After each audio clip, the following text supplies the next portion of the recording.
James, could you enlighten us about the meaning of the statement "I am that" by Nisargadatta Maharaj? I think so. I think I can try to explain what it means.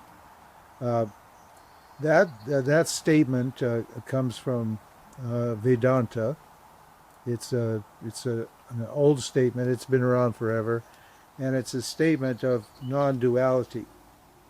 It means that the I, the subject, and that means an object, are non-separate. Now, what does everybody knows who the subject is? That's me, consciousness, right? Now, what does that mean? See, now the word "that" it's an interesting word because it's a dualistic term, isn't it? Mm-hmm. That means there's this. So if there's this and that, that's duality. There's subject and object. There's time and space. There's separation or division, right? So what ties those two words, I and that, together is am. Mm-hmm. Am indicates there's an identity between I and that. Mm-hmm. Now we have to know what that means. Now what does that mean? Because normally when we say I, normally if we say I, what do we mean? We don't mean I am limitless consciousness, do we? No, not necessarily. That's not what you say. If a policeman stops you in traffic, in the traffic, and asks you for your driver's license, you don't say I am limitless consciousness, do you? He asks what your name is, and what do you say? You say I am Jim Swartz or Georg Schieler, whatever it is. Right? So most everybody thinks that the I refers to this person. So it's very difficult for them to understand how this I that's present and aware as a person, this person, how is this person limitless consciousness? Mm. See? And that's how most people take it. But that's not the correct way to understand that. Because it's very clear that I as a person am not limitless. Right. Huh? So there's a huge contradiction there, and it's very difficult to evaluate the meaning of this statement. So I need to understand then what is meant by limitless consciousness. Mm. And what we say in Vedanta is that most everybody is 2/3 realized.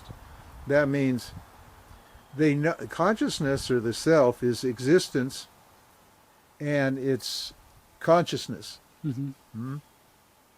Now, that's what the self is, and existence is limitless, and the self is limitless, and consciousness is limitless. That's what they're saying. So there's an an equation between the self, between limitless awareness or consciousness, and existence. Mm-hmm. So they all equal the same. Now, as a person, I know part of that equation. First of all, I know what? That I am conscious. Mm-hmm. I don't need to be told that I'm conscious. Nobody ever told you were conscious. Your mother didn't tell you were conscious. Your father didn't tell you were conscious. Nobody ever told you were conscious. Why not? Because you don't need to be told, because it's obvious. We say it's a self-evident fact that I'm conscious. So now we've got part of the equation. Now then, what's the next part of the equation? I exist. Existence.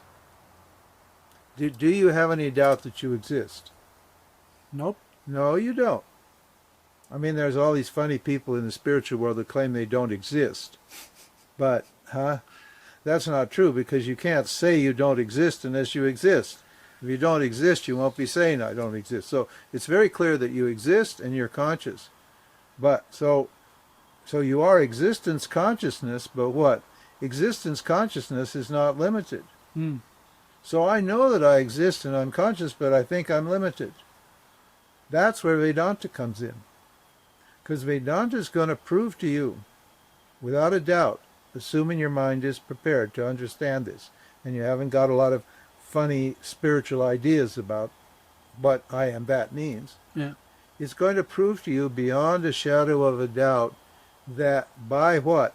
By revealing the unexamined logic of your own experience, that what? The consciousness existence that you know you are is actually limitless, and it's not limited at all. Mm-hmm. And how do we do that? We show you what it is that's creating the sense of limitation, what it is that's causing the sense of limitation, the belief that you're limited.